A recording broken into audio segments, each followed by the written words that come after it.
last month was Black History Month. And sometimes I like to deal with locals because we forget that Philadelphia is filled with history. If you've been watching TV, you've seen that they've been talking about Trudy Haynes.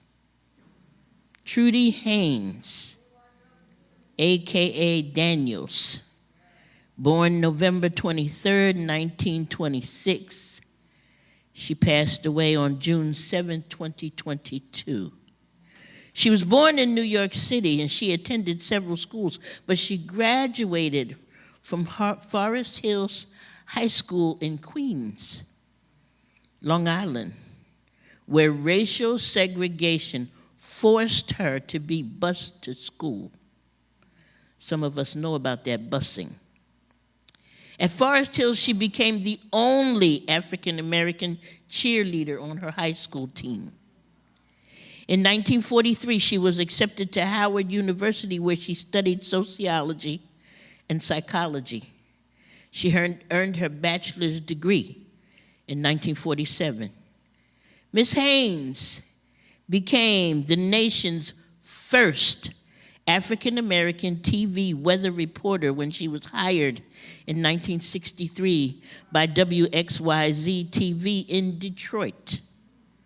In 1965, she became the first African-American TV news reporter for KYW TV, now CBS 3, in Philadelphia. She continued reporting until her retirement in 1999.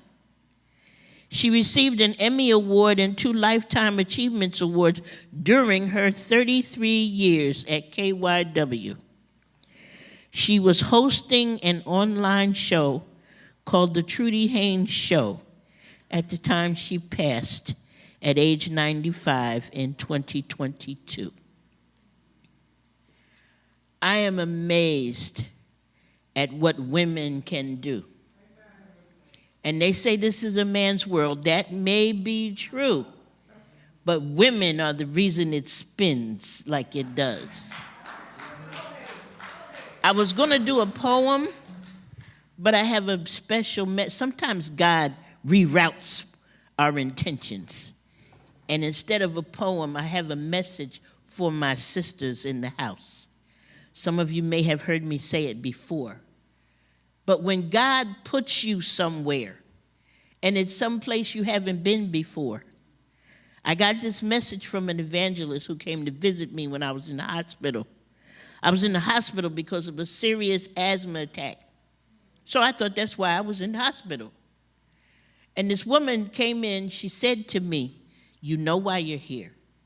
Now ask God why you're really here." And I couldn't figure out what that meant at first. And I was in the room by myself. And then they brought in another patient who was in the bed and shared the room with me. And I suddenly realized why I was in that room. The woman that they sent in the room with me, she was more serious. Usually when you're in a room, when you're recovering at a certain point, they will bring in another patient, and that patient may not be as well off as you. That's intentional, because you advocate for that person if you tune into what's going on. The lady who was in the other bed could not speak English, and they had made an arrangement for that woman to have a special phone which had a direct line to her daughter. So anything the nurses or doctors needed to tell the patient, they could pick up the phone, say it to daughter, and daughter would translate for her mother. Well, instead of the nurses doing what they were supposed to do, they would come into the room and scream at that lady as if speaking louder was going to help her understand what they were saying. All it did was frighten her. I got tired of it. Those of you who know me know that I will listen to something for a certain amount of time, and then after a while, the real me come out. So one of these nurses was in the room. Matter of fact, it was two of them in the room, screaming at this woman because they had to give her an injection. She was terrified. I saw it in her eyes. I got out of my bed and I went over to him and I said, "What is wrong with you? You have a solution to your problem.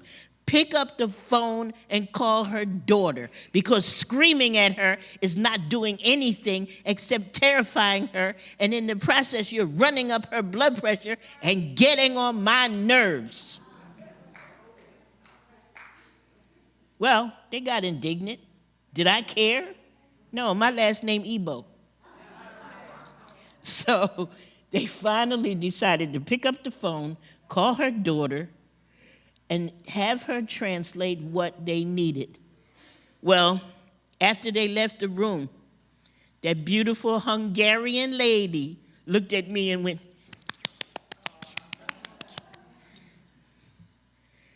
and I said, "We're going to be buddies for the rest of the time you're here, or the rest of the time I'm here," because I was pretty sure I'd be leaving hospital before she did.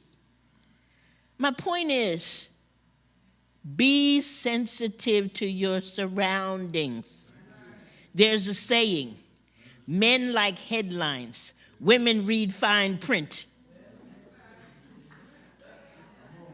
We are the reason why they make less mistakes. So let's pay attention, be the advocates we need to be, do what we have to do, because that's what God made us for. Now, yes, it's a man's world, and it has been that way from the beginning. But we, women, are the reason it keeps spinning.